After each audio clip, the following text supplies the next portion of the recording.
Hi, I'm Carl Lazouz. Welcome to the show. We're going to the moon and beyond this Wednesday as a worldwide space race heats up. But we begin with something else that's been heating up, a U.S. inflation rate that some economists say is out of control.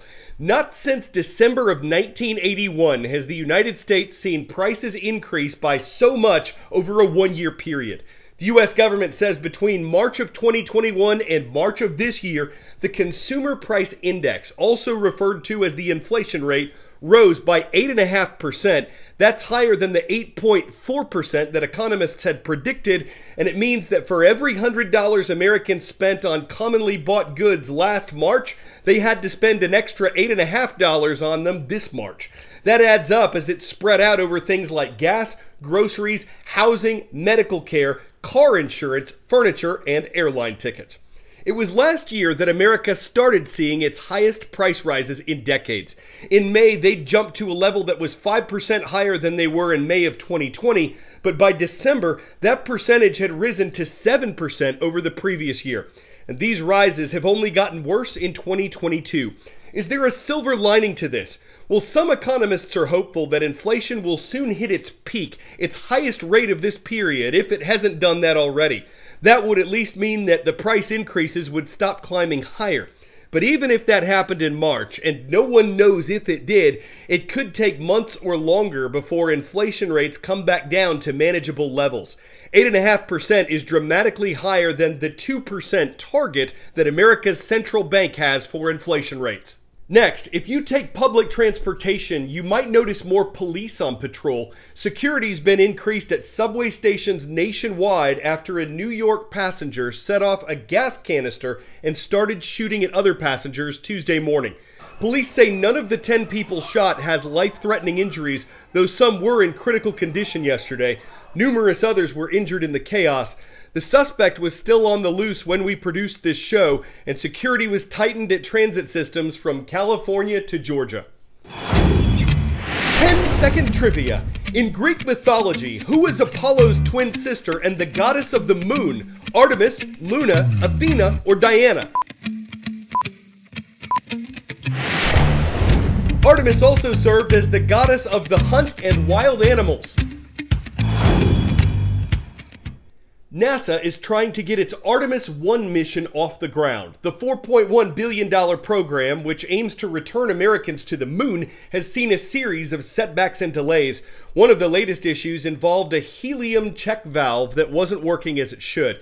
But the Artemis 1 rocket was scheduled to go through a sort of dress rehearsal Tuesday afternoon. That involved turning it on, filling the tanks with propellant, simulating a launch countdown, and then draining the tanks and shutting everything back down. After that, the plan was to move the rocket back inside an assembly building and inspect the faulty valve. An Artemis mission manager acknowledged that more problems could come up, but overcoming them will bring the rocket closer to its planned launch this summer. Artemis 1 is a mission without a crew. Its aim is to fly beyond the moon and then return to Earth. That'll be the first in a series of $4 billion missions to ultimately put people back on the moon in 2025. But according to Space.com, that date could be pushed back again because of unexpected challenges, like the COVID pandemic that NASA says have caused delays and cost increases. A 21st century space race is hurtling forward. 2、1，点火！ Lifting off from their satellite launch center in the Gobi Desert, China rocketed 3 astronauts towards the country's new space station. The crew will now live and work there for 183 days. It's China's longest mission yet, and a major step in the country's young space program, quickly becoming one of the world's most advanced. Though China arrived late to space exploration, the government has been investing billions of dollars in its advancement. In the past 3 years, Chinese missions have brought rock samples from the moon back to Earth for the first time in 40 years. Successfully landed an exploratory rover on the far side of the moon, and then one on Mars. They were only the second country to do so. The United States, unsurprisingly, came first. But America's cosmological dominance could soon be challenged by China, as well as other space-ambitious nations. As its space program expands, the United Arab Emirates also reach Mars, though their mission didn't touch the surface. The UAE scientific satellite began orbiting the red planet in February. The country also plans to send an uncrewed spacecraft to the moon in 2024. India hopes to do the same in 2022. After a failed attempt in 2019, the country has been inching towards a new date for the unmanned lunar landing. India's Prime Minister is also encouraging the private sector to help the country's space ambitions, following the US in a pivot towards commercializing space. Another with lunar ambitions is the European Space Agency, which is working to develop a moon lander. The ESA also has probes currently exploring the solar system. Still a player in space, Russia is planning a collaborative asteroid mission, joining forces with China for a robotic probe set for 2024. They are also hoping to launch an automatic lunar station in July. Touchdown confirmed. And in a first both for space and cinema, a Russian film crew returned to Earth after shooting scenes on the International Space Station for the first ever movie partly filmed in space. As a whole, however, Russia's space program has dwindled from decades ago, when the Soviet Union launched the first satellite into space. In the meantime, Russia's former space rival has grown more ambitious. NASA has sent 5 rovers to explore the surface of Mars, just launched a 12-year mission to explore asteroids, and says it will soon land the first woman and first person of color on the moon. As advancements unfold, the space race is much changed from its former standoff era, now mixing contest with collaboration. Take a look at the crew on the International Space Station. Astronauts from the United States, Japan, Belarus, France and Russia. High above geopolitics, a truly international cooperation at the helm of humanity's next frontier. Isa Suarez, CNN.